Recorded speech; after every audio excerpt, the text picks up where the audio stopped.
Bueno, damos inicio hoy a la clase de hoy. Muy buenas tardes para todos los que nos siguen también desde la página de Facebook en el grupo de estudiantes juzgados y tribunales. Empezamos la clase de hoy comenzando hablando de un tema que nosotros vamos a tener que se llama el Estado.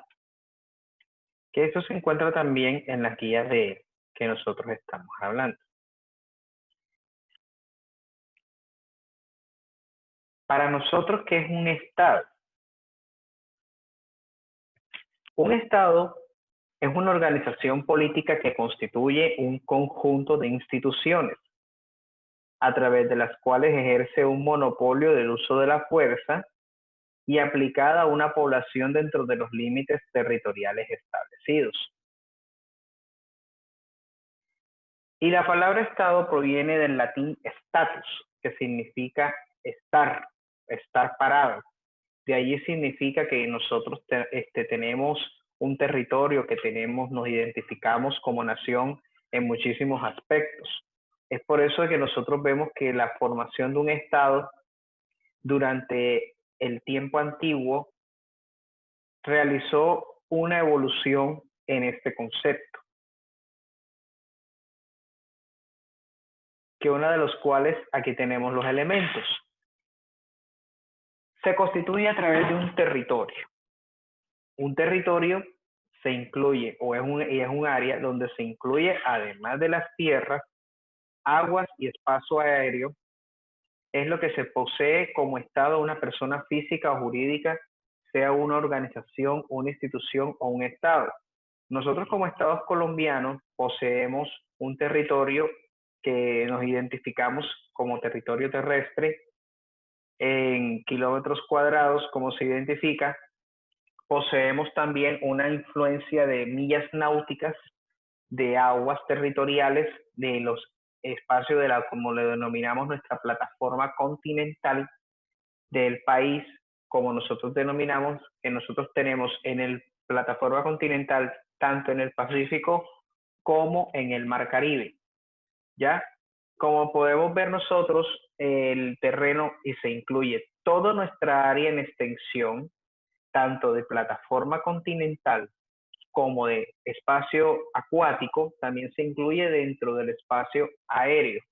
Es por eso que cada país que desea acceder al nuestro a través de vuelos internacionales tiene que solicitar el permiso debido a cada estado para circular en el espacio aéreo. Eso es como, por ejemplo, nuestro país, todos los vuelos que entran a nivel internacional llegan siempre a Bogotá y realizan lo que se denomina una conexión, ya que antes lo realizaban en el aeropuerto de Maiquetía en Venezuela, y por eso nosotros nos convertimos ahora nosotros en un ámbito internacional en recibir los vuelos que antes recibía Maiquetía. Entonces, es por eso que nosotros, nuestro territorio, ningún país puede entrar sin permiso del otro. Población. Una población somos nosotros. Somos los miembros activos del Estado. Somos los titulares de los derechos políticos y son los que los someten a través de las leyes. Un concepto sociopolítico que nosotros damos que es legal y de significado variable. Otro elemento que también se denomina dentro del Estado es la soberanía. Soberanía, que nosotros ya hemos hablado en ocasiones anteriores, es el poder que nosotros otorgamos a unos representantes para que nos representen a nosotros. La soberanía reside en el pueblo. Corresponde a que nosotros como ciudadanos delegamos el poder para que nos representen a otras personas y que por eso se genera ciertos poderes que nosotros transferimos.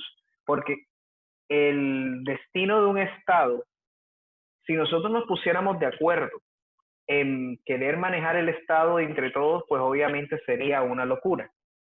Es por eso que se determina que nosotros tenemos que transferir ese poder a unos representantes. Es por eso que nosotros elegimos a distintas corporaciones públicas, como el presidente de la República, los alcaldes, los gobernadores, las asambleas, los consejos y el Congreso de la República, que habla sobre senadores y Cámara de Representantes. Nosotros transferimos esos poderes para que nos representen. Es por eso que se denomina que la soberanía reside en el pueblo. Quiere decir de que cuando nosotros transferimos esos poderes, nosotros estamos legitimando o dándole por decir que todos los actos de ellos, aunque no sean para nosotros adecuados, les estamos transfiriendo esa responsabilidad y esa función.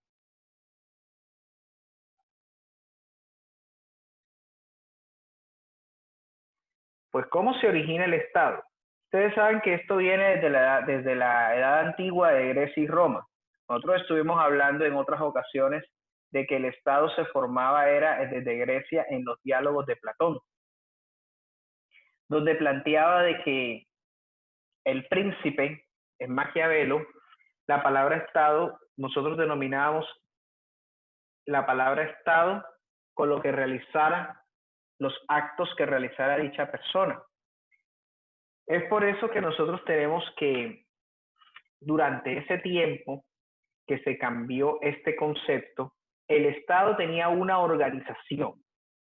Y esa organización era una agregación de personas y territorio en torno a una autoridad, no siendo, sin embargo, acertado entender la noción de Estado como única permanente a través de la historia. Cuando comienza a formarse el Estado, ustedes saben de que allá existían los príncipes y los plebeyos. Los plebeyos era la clase menos favorecida con la que hoy nosotros estamos desarrollando el concepto de ciudadanía. Los ciudadanos, los plebeyos, no tenían la facultad de tener ciudadanía estatal. ¿Qué era lo que podían desarrollar? El plebeyo tenía esclavos y los esclavos eran su mercancía, no tenían derechos a nada. La mujer antes era considerada una mercancía en esta época. Es por eso que venía que las muchachitas que venían de las culturas que tenían, cuando ya se cumplía la edad fértil, ellas eran vendidas a una persona y esa persona era la que decidía qué hacer con ella, si procrear o seguir normal o esclavizar. Es por eso que esto origina mucho ciertos cambios, que por eso es que nosotros denominamos mucho en estas ocasiones con respecto a el origen del Estado.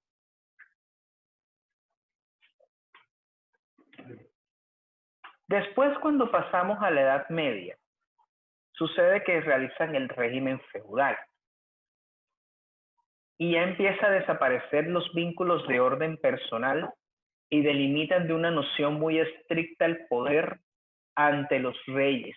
Pero los reyes, para poder tener ese requisito, tenían que ser coronados por el Papa. Lo que nosotros estamos hablando en las anteriores ocasiones. El Papa era el que mandaba en todos los estados.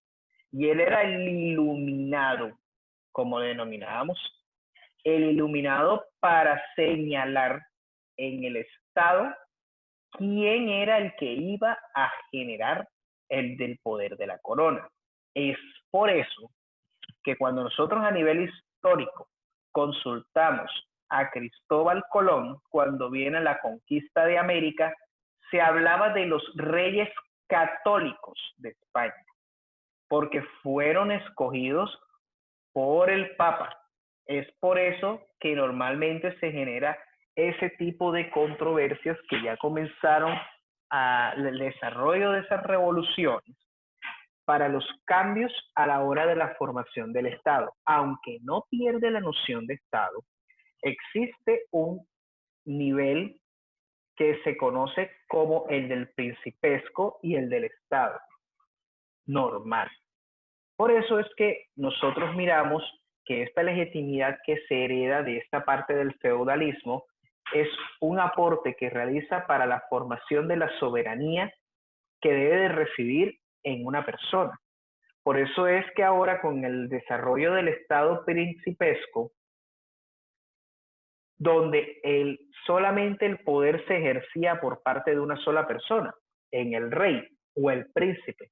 Es en el caso puntual que en Inglaterra, Francia, España, las órdenes del rey eran las que mandaban. El rey disponía de leyes, era el juez, creaba impuestos, aplicaba la norma de manera muy severa. Y ya cuando comienza a realizarse la respectiva revolución francesa, la revolución inglesa y la norteamericana, ya el concepto cambia. Y el Estado dice que no puede estar concentrado en el poder en una sola persona. Y que ese poder tiene que ser transferido a unos entes autónomos, como en el caso del que nace las ramas del poder público, que nosotros en la Revolución Francesa está la legislativa, la ejecutiva y la judicial, como se está contemplando en la actualidad, estableciendo de que cada una de ellas tiene unas reglas del juego muy puntuales. Y esos modelos vienen catalogados desde la antigua Grecia y de Roma al hablar sobre Estado, donde se nacen las respectivas instituciones. Como en la rama legislativa hablamos de Senado, en Roma se denominó una entidad que se llama Senado para todas las leyes que creaban dentro del territorio romano, que del cual tenían que recibir el visto bueno del emperador para hacer ley aplicable para todo el imperio. Es decir, lo que está sucediendo actualmente, a pesar de que todavía ellos no desarrollaban las ramas del poder público como lo estamos desarrollando nosotros en la actualidad, ya se hablaba en Roma de independencia de poderes. Pero en este caso, el Senado decía lo que hacía el emperador. Aquí ahora es lo contrario. Entonces, el Senado tiene un poder ahora que es en la rama legislativa para realizar todo lo referente a los proyectos de ley. La rama ejecutiva es la que es encabezada por el presidente, que es a su vez el jefe de Estado y el jefe de gobierno. Jefe de Estado para el nivel internacional, para todo el reconocimiento que nos hacen todos nuestros estados internacionales con los cuales tenemos relaciones y misiones diplomáticas. La rama judicial, que la rama judicial ya sabemos que son las altas cortes que las integran y todo lo que es la rama judicial.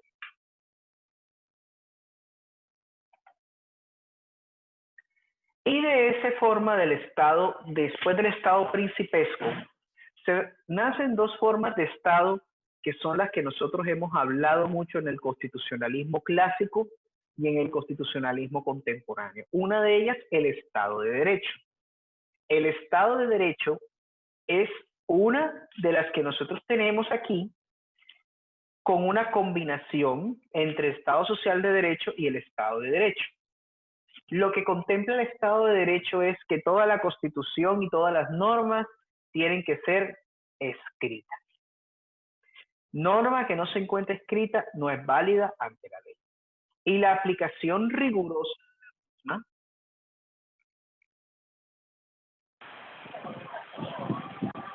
A lo que se acabó de integrar en línea, por favor. Jiré Figueroa. Ok, listo, ya voy a renombrar.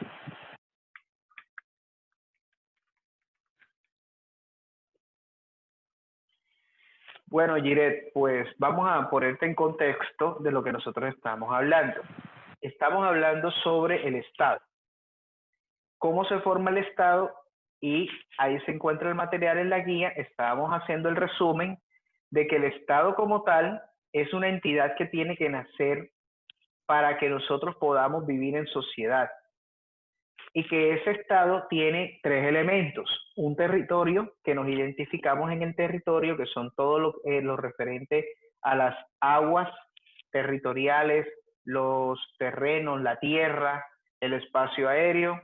Una población, que es donde los cuales nosotros nos acogemos a ella, y la soberanía que transfiere el poder. Se habla también de un origen que viene de la antigua Grecia, Roma, donde hablaba de la formación de un estado. Vamos también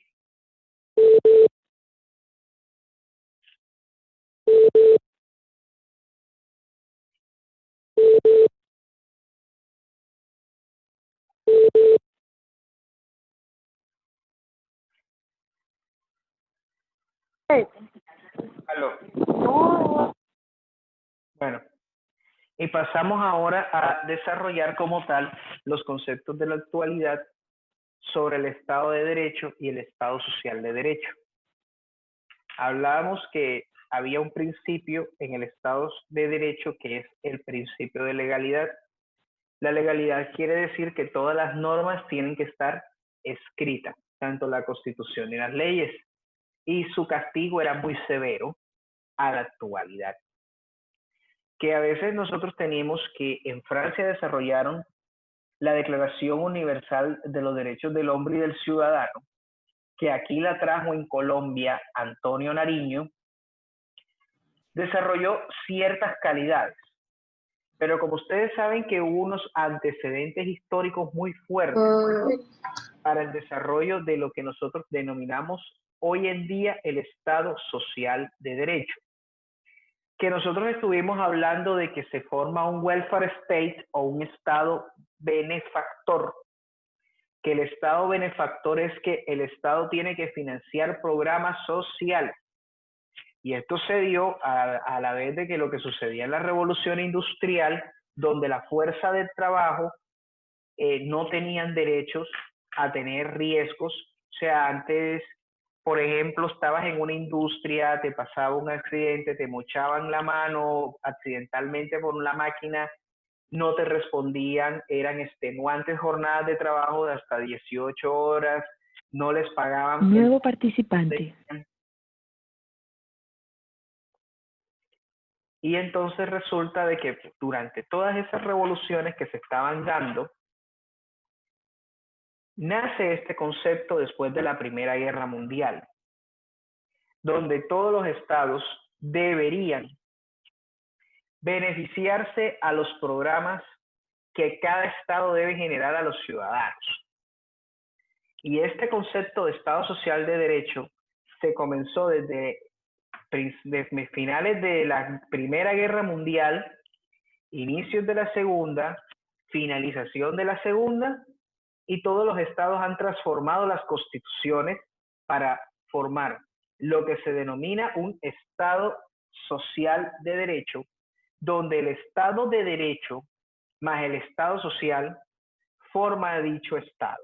Y otro que se denomina una fusión entre el Estado democrático y el Estado social, denominando una función que se llama Estado Social y Democrático de Derecho, que del cual en Colombia nosotros desarrollamos como una figura de Estado Social de Derecho.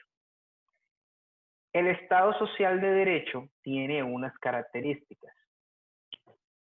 ¿Cuáles son? Por ejemplo, el Estado tiene que asistirnos de manera sanitaria. Asistencia sanitaria tiene que ver con salud pública y todo lo referente a prevención, promoción y prevención de enfermedades, programas médicos, misiones médicas, todo lo referente para cuidar la salud de todos los ciudadanos.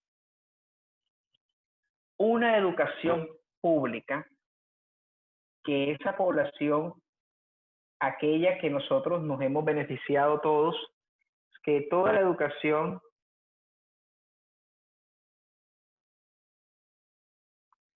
toda la población tiene que acceder a ese principio, a esa educación gratuita, a esa educación pública.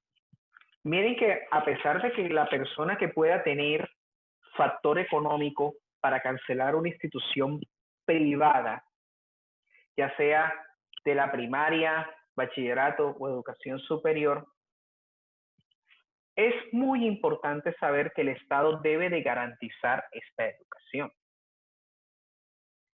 Otro, trabajo y vivienda. Trabajo y vivienda dignos. Aunque este principio o esta característica en la mayoría de las ocasiones no se está cumpliendo por parte de los estados porque están velando por otros intereses. Miren que aquí, por el tema del COVID-19, aquí nos reflejó un panorama social demasiado desalentador, porque la mayoría de las personas de aquí de Barranquilla viven en la informalidad. Al vivir en la informalidad o del famoso día a día, sin generar el tema de la salud pública, velándolo por lado, miren que hay disparo de contagios de coronavirus en toda la ciudad. Pero también tiene que ver porque el Estado no ha garantizado el trabajo de esas personas. Y al no garantizar el trabajo, tampoco puede garantizar que esas personas tengan una vivienda digna en donde vivir. Porque muchísimas de esas personas pagan arriendos, ya sea barranquillero, ya sea venezolano, porque realmente les digo que también tenemos una situación migratoria muy fuerte que nos impide mucho a veces volver a desarrollar constantemente nuestros problemas. Indemnización de desocupación, subsidio familiar. Ustedes normalmente, sus padres, que son sus tutores, los inscriben en unos programas que el gobierno genera del subsidio familiar. Ese subsidio familiar lo clasifican ellos dependiendo de la población. Cuando la población es más vulnerable, ellos dan el tema de uno que se llama ingreso solidario, otro que son de devolución del IVA, otro que también se denomina jóvenes en acción, familias en acción, más familias en acción, que son diversos programas que el gobierno tiene para cumplir el tema de los subsidios familiares. Aquellas personas que trabajan y le descuentan salud y pensión, también tienen derecho a un subsidio familiar que paga las cajas de compensación para el tema de vivienda y mejoramiento de vivienda. Totalmente que esas indemnización de desocupación, lo contemplado en el contrato de arrendamiento es que si usted desocupa en un tiempo diferente o la persona, como por ejemplo, yo tengo un contrato con ustedes a 6 meses, pero resulta que ya pasaron 3 y necesito la casa, yo tengo que optar por algo, o darle los 3 meses en especie a la persona o indemnizarlo para que me desocupe. Es que por eso se contempla que esos derechos no se pierdan ante la sociedad. Acceso práctico y real a los recursos culturales. Por eso ustedes pueden ver que hay bibliotecas, museos o lugares para el esparcimiento. Todos esos lugares son de acceso público. Perdón, me duele aquí el tema dental acá fuerte. Entonces nosotros tenemos lugares de acceso libre, como por ejemplo el Malecón, lugares históricos, museos como el Museo Romántico, aunque hay que pagar, pero tenemos el acceso. Las bibliotecas como la Biblioteca Pública Meira del Mar, que es una de las bibliotecas representativas del Departamento del Atlántico, queda en el centro, y diversas bibliotecas que ya están comenzando a crear en ciertos lugares. Aquí nosotros poseemos bibliotecas en la Universidad Americana, que son de acceso para estudiantes de System Center y para los estudiantes de la Universidad Americana. Es un beneficio que nosotros tenemos que tener para todos ustedes. Es por eso es que en instituciones educativas, en algunas, también desarrollan las bibliotecas para que pueda el estudiante tener un lugar de esparcimiento. Pero como las bibliotecas ya están siendo rezagadas porque han sido reemplazadas por el Internet, Ya por eso en algunas instituciones ese espacio que antes tenían adecuado como biblioteca, lo adecuaron ahora como para otras oficinas u otro salón. O modernizaron el sistema y ya hicieron, en vez de una biblioteca, una hemeroteca que tiene todos los computadores para que puedan acceder estudiantes. Otra característica es la asistencia que tiene para personas con discapacidad y adultos mayores. Esta discapacidad que siempre se presenta, miren que con el aislamiento preventivo, las personas mayores dijeron tienen cuarentena hasta el 31 de agosto.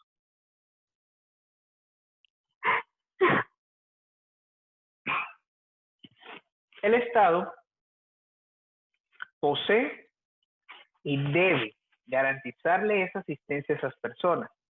Las de discapacidad, hay una ley especial que contempla que cada empresa debe de contratar por lo menos un 5% de la nómina o de los cargos que poseen. Tienen que contratar a una persona en condición de discapacidad para que ingrese al empleo. Y otras modalidades que también lo están haciendo bajo la modalidad de teletrabajo para que esa persona también pueda desarrollar su capacidad laboral. Porque muchísimos de ustedes, a través de que esa ley no se hizo antes, que ahora se hizo, miren que nosotros tenemos un concejal que se llama Chacho Carbo, creo que es en silla de ruedas. Y él es concejal de Barranquilla y hizo el beneficio a través de estas leyes, porque realmente como tenemos el tema de los discapacitados. La alcaldesa, la ex alcaldesa Elsa Noguera, que hoy es la gobernadora, ella también posee una discapacidad con respecto a la movilidad. Es por eso que ella antes, en los lugares donde ella iba con las famosas muletas, que después uno de sus coterráneos amigos, Alejandro Charles, regaló un carrito para que circulara por todas las obras y es un carrito similar a los carritos de golf, que son de esos para las personas que tienen discapacidad. Y también ella, ustedes ven que ahora, pues bueno, ahora anda en bastón ya recuperada de su discapacidad, porque ustedes saben que puede existir una discapacidad permanente y una discapacidad relativa. La permanente, pues ya sabemos que ya es de por vida y eso ya no podemos hacer más nada. Pero el Estado tiene que garantizar la asistencia a esas personas. Defensa del ambiente natural, pues podemos ver todas las cantidades de entes territoriales que crearon para cuidar el medio ambiente, corporaciones que crean para poder verificar las condiciones ambientales de los ríos, como por ejemplo las del río Magdalena, que crearon para la fundación que se llama, la corporación que se llama Corpo Magdalena, para todas esas evaluaciones. Aquí tenemos un programa, una secretaría ambiental que está entrega por parte del distrito de Barranquilla, y todo lo que se desarrolla con la parte medioambiental. Eso está porque nosotros tenemos que, entre los derechos colectivos, a nosotros nos habla de tener un medio ambiente sano, que eso es lo que desarrolla esos principios del Estado Social de Derecho. Tenemos nosotros también otro desarrollo de una indemnización por parte de lo que nosotros hablamos de la asistencia social. Si tienes el archivo guardado en una USB, sí se puede. O abriendo el computador de tu papá. Dile que a tu papá la clave. O el desde allá abajo. Bueno, entonces tenemos nosotros acá la asistencia social. Todos los distintos programas sociales que el gobierno establezca para cumplir sus objetivos. Miren que nosotros hablamos de un SISBEN. El SISBEN es un sistema de beneficiarios de manera social con el fin de que nosotros tengamos acceso en cualquier momento a cualquier asistencia social del gobierno. También hay organismos o unas unidades administrativas especiales como la unidad de gestión del riesgo, que esta tiene que estar preparada en cualquier momento cuando suceda una catástrofe natural. Existen otras más que hacen el objetivo de la asistencia social, como la Defensa Civil Colombiana, que es la que ayuda siempre a todo lo que es en los rescates. Bomberos, policía, que también son creadas a nivel de tipo social, pero ya la policía, ustedes saben que ya también tiene un nivel ya más militar, porque antes la policía era algo civil, pero ya la policía ahora es un cuerpo civil armado. Ya eso es algo diferente, pero ya no formaba parte de las asistencias sociales. Y de los cuales también se anexan lo que son las entidades internacionales como la Cruz Roja y otras entidades como la Organización Mundial para la Salud, la Organización Panamericana de la Salud y la Organización Internacional del Trabajo. Todas esas entidades que se encargan de una asistencia social. Defensa jurídica y asistencia legal. Ustedes saben que nosotros tenemos unos mecanismos como es la acción de tutela. La acción de tutela nosotros tenemos para reclamar derechos individuales y lo que son las acciones populares y las acciones de grupo que contemplan reclamar todo lo referente a lo que denominan derechos fundamentales. Es, por ejemplo, ustedes en su barrio, resulta que ahora porque ya repararon el puente, ustedes saben que a la entrada del barrio, llegando por la bomba de San Luis, ustedes entran a un puente, ese puente estaba todo caído y ahí pasa un arroyo peligroso y podía dejar incomunicado el vía de acceso a parte del barrio. ¿Qué pasa?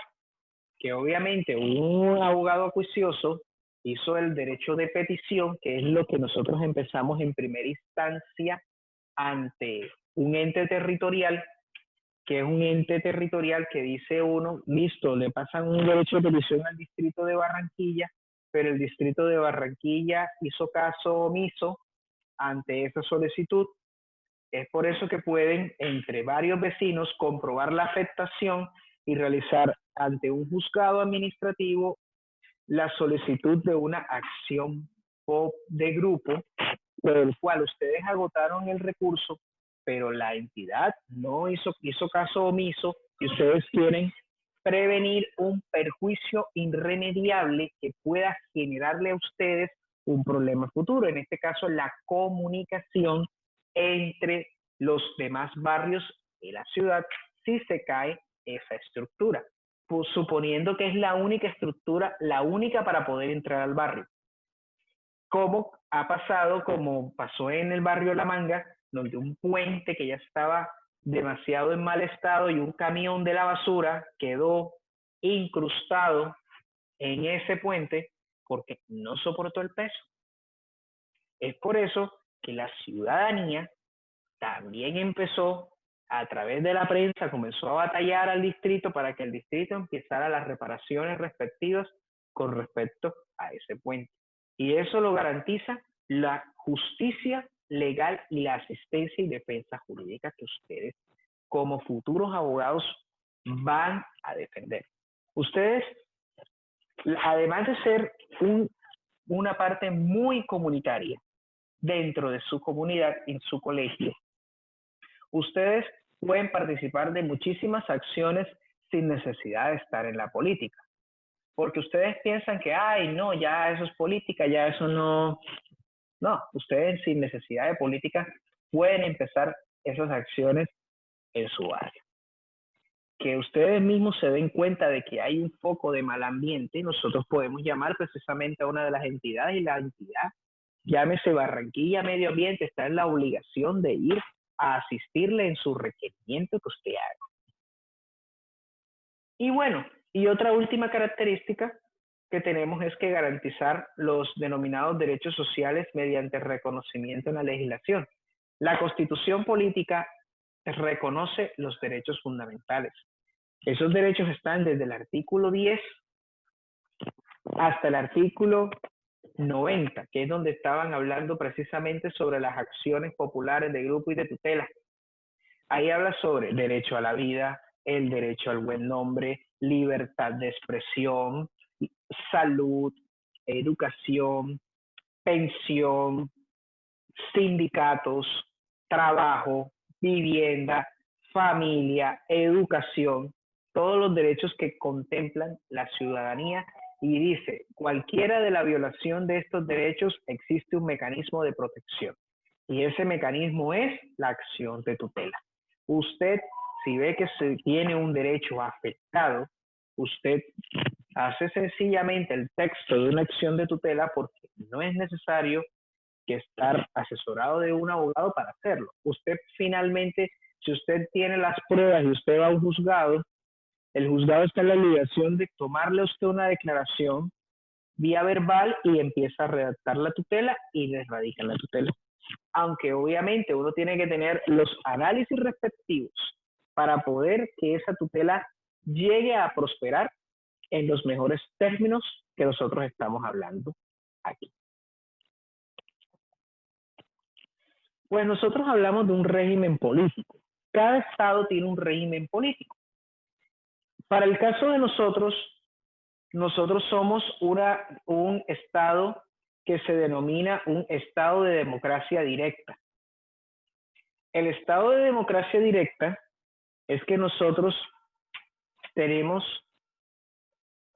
un representante de manera indirecta, perdón. Nosotros estamos de una manera indirecta, porque la directa es que nosotros tenemos ya otra clasificación del sistema electoral. Pero nosotros cuando denominamos una democracia indirecta, es que nosotros representamos, nosotros elegimos a nuestros representantes en todos los cargos públicos de elección popular, que son lo que son presidente, congreso, alcaldes, gobernadores, asambleas y consejos, que son de manera democrática. Donde está un sufragio universal, o sea, el voto.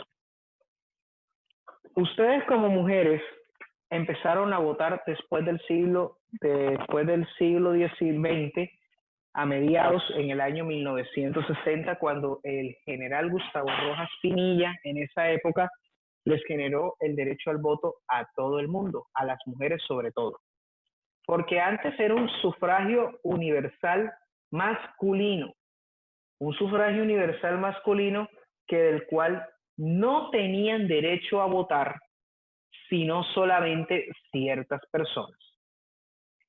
Aquí en Colombia el que podía votar era el hombre que tuviera en esa época un patrimonio de 1.500 pesos, equivalente hoy en día a 70 millones de pesos, o sea, el valor de una casa.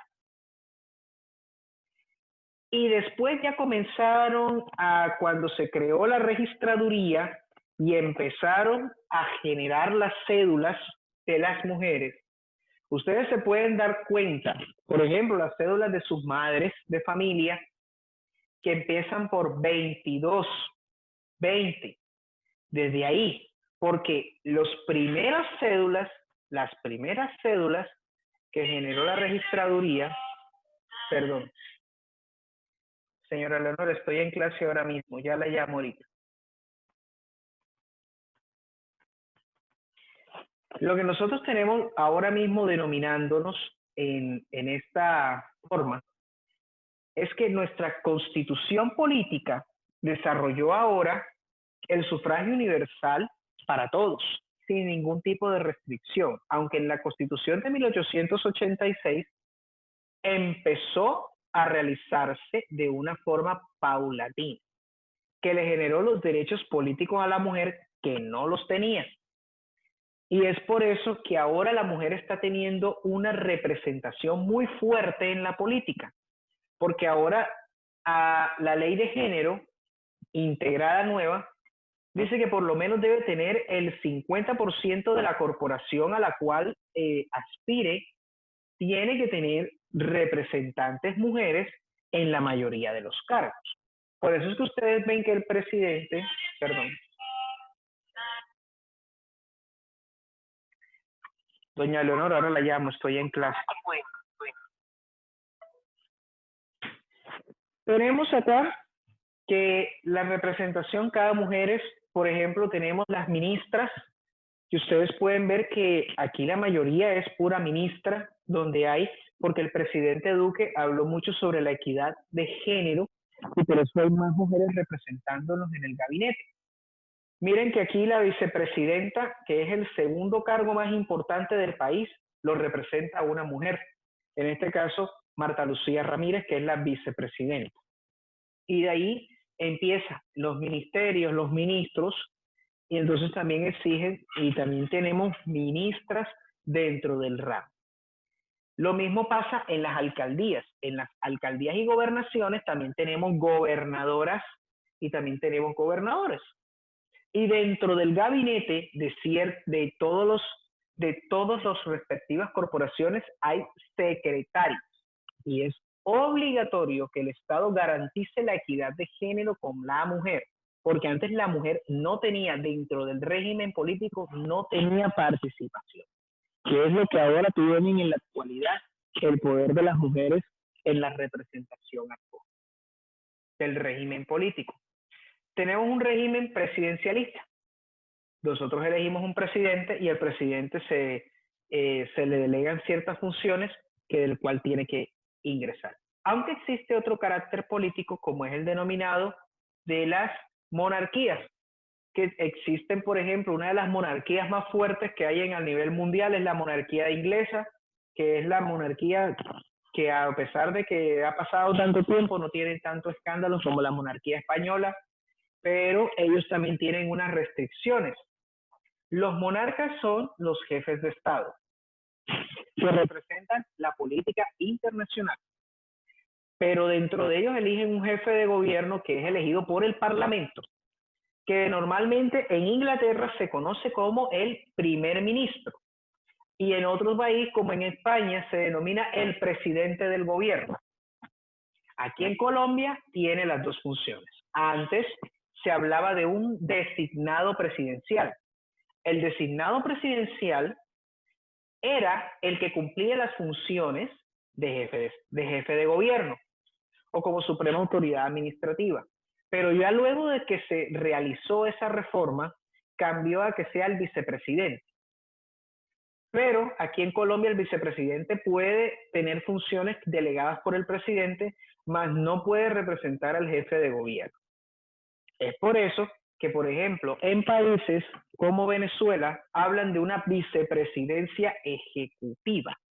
Esa vicepresidencia ejecutiva tiene unos poderes especiales transferidos por parte del presidente, que puede representar en ciertos asuntos, como pasa aquí. Los vicepresidentes normalmente en Colombia no tenían protagonismo como los tuvieron los últimos 3 vicepresidentes que tuvieron aquí en Colombia, como Germán Vargas Lleras.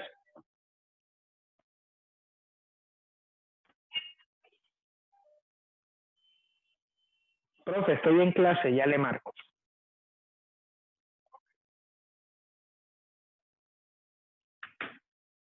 Tenemos nosotros aquí que dentro de este régimen político, el designado tenía funciones, aquí el vicepresidente ejecutivo, de que en este caso como en Venezuela la figura, aquí también ya le estamos dando protagonismo. Los 3 últimos vicepresidentes, como es en el caso de Germán Vargas Lleras, Óscar Naranjo y Marta Lucía Ramírez, han tenido protagonismo en el régimen político para ayudar al presidente a estar en las regiones más constantemente.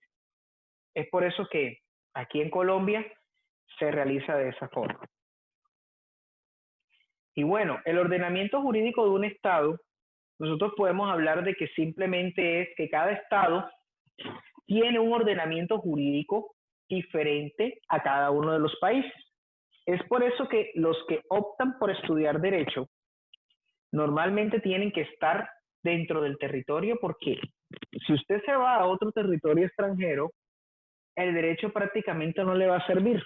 ¿Por qué? Porque cada país tiene sus propias normas y sus propias reglas. El único derecho que le puede servir a usted, si se hace a nivel internacional, es el tema del derecho internacional público, derecho internacional privado, el derecho internacional humanitario, todo lo que tenga que ver con parte de comercio internacional, con el fin de relaciones y de misiones diplomáticas. En ese sí puede ser que su profesión de abogado pueda servirle a los otros países. Porque cada país tiene una misión diplomática. que se denomina embajada y que de las embajadas se desprenden los consulados. Cada uno de ellos tiene unas funciones específicas, como por ejemplo, las misiones diplomáticas o las embajadas son las que manejan las relaciones diplomáticas y es una extensión del país dentro del país donde está. Que por ejemplo, si eso es lo que nosotros denominamos de que cualquier colombiano pueda realizar todo lo referente a la legislación colombiana, la ley la colombiana lo protege en esa zona donde está la embajada, porque las embajadas tienen el poder de que es el único espacio territorial internacional donde la ley del país donde está no aplica. Por eso es que ustedes ven que, por ejemplo, el caso de Julian Assange, que es el de los famosos Wikileaks, que fue acusado por una corte suiza, miren que se refugió en la embajada de Ecuador. Miren que por eso, porque no pudieron entregar a nivel internacional, ningún estado puede violentar que una persona se proteja en una de las embajadas, porque la embajada es un país dentro del país de origen, es un lugar, un pedacito de extensión de una misión diplomática. Cuando no existe relación diplomática entre un país y otro, porque sus ordenamientos jurídicos no los permiten, hablan de un encargado de negocios. Como es en el caso de Colombia y Venezuela, nosotros tenemos un encargado de negocios, más no tenemos un embajador, ni tenemos, los consulados siguen operando normal, pero no hay embajador. Mientras no exista embajador, tenemos encargado de negocios. Lo mismo pasa en Estados Unidos con Cuba, y lo mismo pasa en Estados Unidos con Venezuela, donde mandan un encargado de negocios. Y es que un ordenamiento jurídico, cuando hablan de las embajadas, nosotros hablamos de un rompimiento de relaciones diplomáticas que antes de que suceda eso, existe un término que ustedes le pueden denominar o no pueden ser muy familiar, un término que se denomina el llamado a consultas. El llamado a consultas que hace un Estado a un embajador es previo antes del rompimiento de relaciones diplomáticas. Es como el caso que nosotros hemos tenido con Venezuela, que siempre hemos llamado a consultas a todos los embajadores, porque siempre por el régimen político entre los estados, ustedes saben que siempre hemos peleado como hermanos, vivimos como hermanos, pero peleamos, mejor dicho, como si un hermano también pelea como nosotros en la casa, así también pasa entre Colombia y Venezuela. A pesar de que somos unas repúblicas hermanas, vivimos peleando todo el tiempo. Entonces, por eso hacen un llamado a consultas, porque cada constitución impide que arbitrariamente cada estado pueda mandar en otro, porque ahí habla sobre la autodeterminación de los pueblos. Entonces, cuando sucede algún conflicto diplomático, por eso generan un llamado a consultas al embajador o a la misión diplomática, que por eso cuando hubo el problema hace unos años, que ustedes estaban muy pequeños, en ese entonces, en el año 2008, cuando pasó lo de el atentado o lo que denominan en Ecuador el atentado a su soberanía, y aquí en Colombia fue un operativo de la libertad con respecto a una operación que dio de baja a Raúl Reyes en territorio ecuatoriano, generaron un problema diplomático de alto calibre porque estaba de presidente el presidente Uribe, y entonces él argumentó ante la Organización de Estados Americanos que la cooperación que tenían entre Colombia y Ecuador era nula por el apoyo a Venezuela de los grupos terroristas. Tanto así que el presidente de esa época, Hugo Chávez, promulgó el rompimiento de relaciones diplomáticas Ecuador, Venezuela y Nicaragua sin llamar a consultas.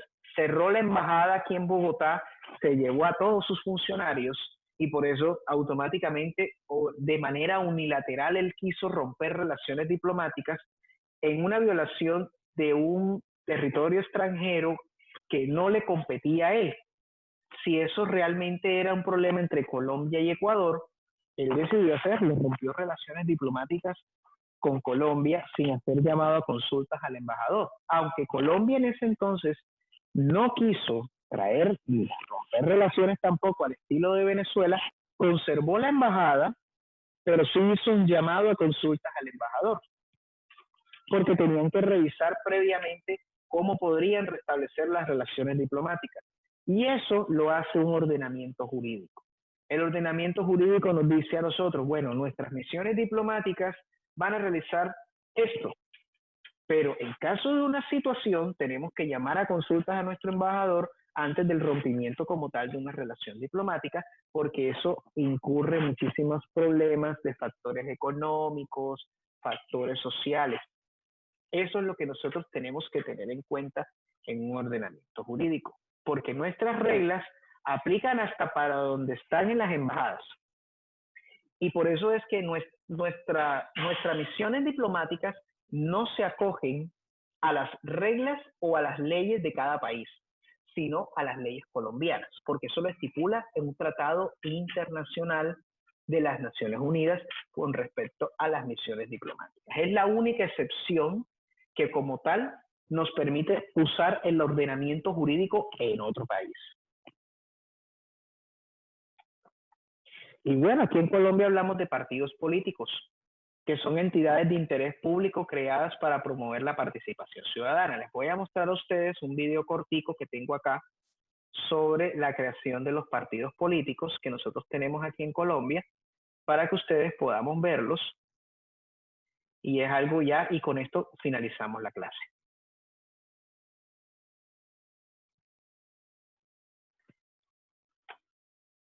Para los que son de audio, les voy a decir cómo es el tema de los partidos políticos. Aquí en Colombia tenemos dos partidos políticos, de los que son más antiguos, que de los cuales son el Partido Liberal y el Partido Conservador. Esos son los partidos más antiguos de Colombia. Uno fue creado en 1848 y el otro en 1849 respectivamente. Ya luego nosotros tenemos que son un partido, es una organización o grupo de personas que son unidas bajo unos ideales que son para que nosotros podamos tener el uso de esas mismas ideas, replicarlas para que nosotros seamos elegidos en otras entidades. Es como, por ejemplo, nosotros cada uno tenemos un partido político.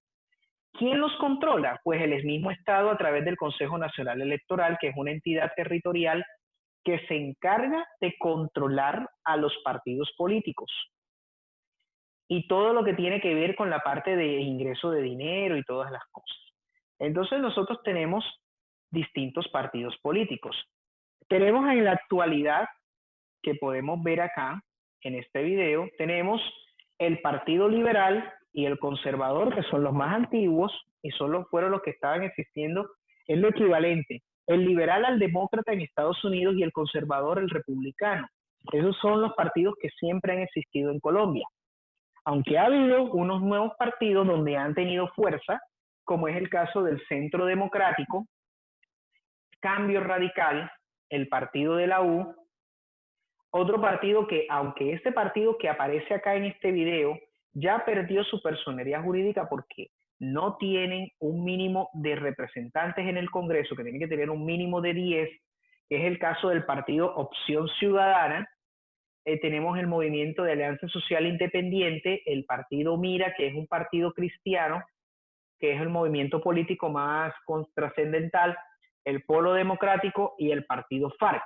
El partido FARC fue creado recientemente a través de lo que lo denominamos los acuerdos de La Habana, para que la participación política de los antiguos miembros de las FARC que se integraron a la vida civil pertenecieran a eso. Y también existen unos movimientos políticos. Esos movimientos políticos que tenemos, por ejemplo, el movimiento indígena AICO, que es el que representa a las autoridades indígenas. Tenemos el movimiento indígena Maíz, que también es otro movimiento que representa a los indígenas. Otros que también que son Todos Colombia. Y entonces, esos movimientos políticos que también tiene esos movimientos, aquí también tenemos que el Consejo Nacional Electoral los regula, los encarga. Y la oposición, que nosotros hablamos que ¿qué es la oposición? La oposición es que si un partido o candidatos no acceden al poder en unas elecciones, se declaran en oposición al gobierno, que es lo que nosotros conocemos como declararse en oposición o control sobre el gobierno en nombre de la ciudadanía. Nosotros podemos velar, la oposición es la que vela a través de los partidos políticos, que algunos son elegidos dentro de las jurisdicciones, todo lo referente a lo que pueden ver. Tienen un espacio de televisión, tienen una garantía. Es como, por ejemplo, aquí nosotros hablamos sobre estatuto de oposición en algo muy interactivo, en donde nosotros vemos que hay una novedad en este estatuto de oposición, que es la ley 1909 del 2018, donde nos estaban hablando de por qué la oposición debe de participar. Ustedes saben que nosotros hablamos de unos términos. ¿Qué pasó en el 2018?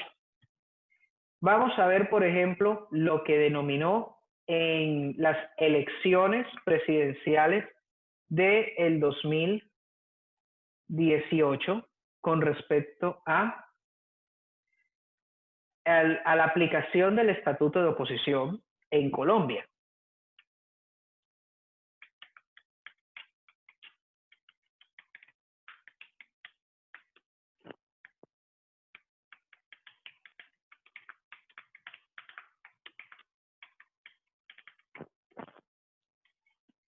Aquí aparece, como podemos hablar sobre el estatuto de oposición. Podemos ver de que cuando nosotros realizamos el voto y sabemos quién gana, aquí nosotros hablamos de que el partido de gobierno o oposición política. La oposición, se habla del derecho fundamental de la Constitución del 91, donde tienen una definición, y la Constitución habla de que hay una garantía.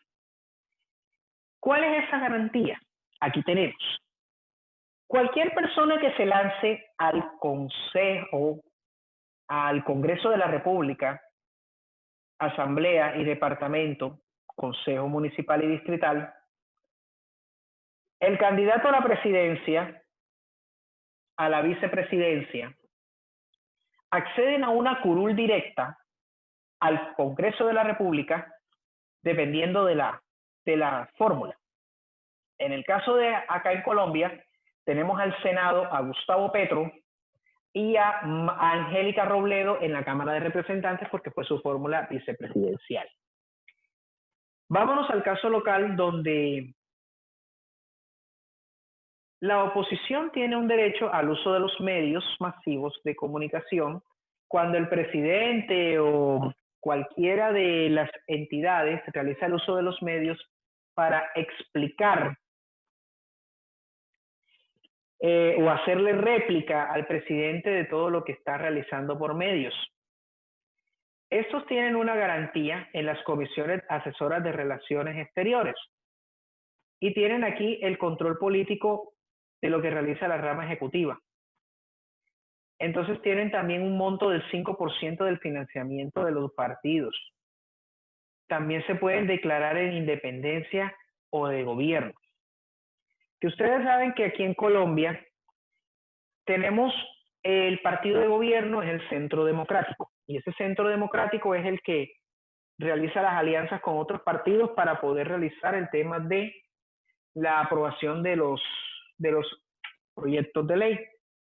Aquí a nivel local tenemos que aquí ganó Cambio Radical, que es el alcalde Jaime Pumarejo, pero existe un opositor que también ganó la curul en el consejo llamado Antonio Borges. Ese Antonio Borges le restó una curul a Cambio Radical, que fue el partido de mayor votación, para que ese curul le quedara a él. Es por eso que nosotros en garantías políticas tenemos que ya tener claridad por qué nosotros en Colombia tenemos este régimen político y por qué a nivel internacional también se presenta. Señorita Daniela, ¿cómo está usted? Tenía rato que no la veía. Usted sabe las razones de por qué yo no entraba. Ya sé, internet, ya sé. pero por lo La menos... luz. Y ahora por lo menos, hoy por lo menos es algo atípico que ya no se haya ido la luz en el día de hoy, porque siempre se va en el barrio todos los martes. Bueno, jóvenes, me encantó verlos, un placer. Bueno, algunas preguntas que tengan con respecto a este tema, algo que quieran ampliar, que queremos que ampliemos aquí.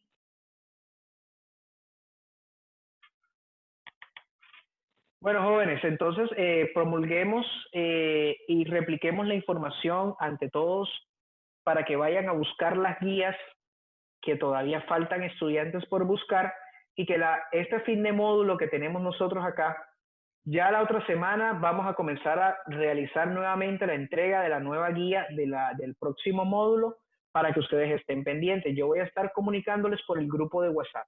¿Listo? Cualquier cosa, mi WhatsApp, mi teléfono están disponibles. Muchísimas gracias por su asistencia, jóvenes, que estén muy bien y bendiciones para todos.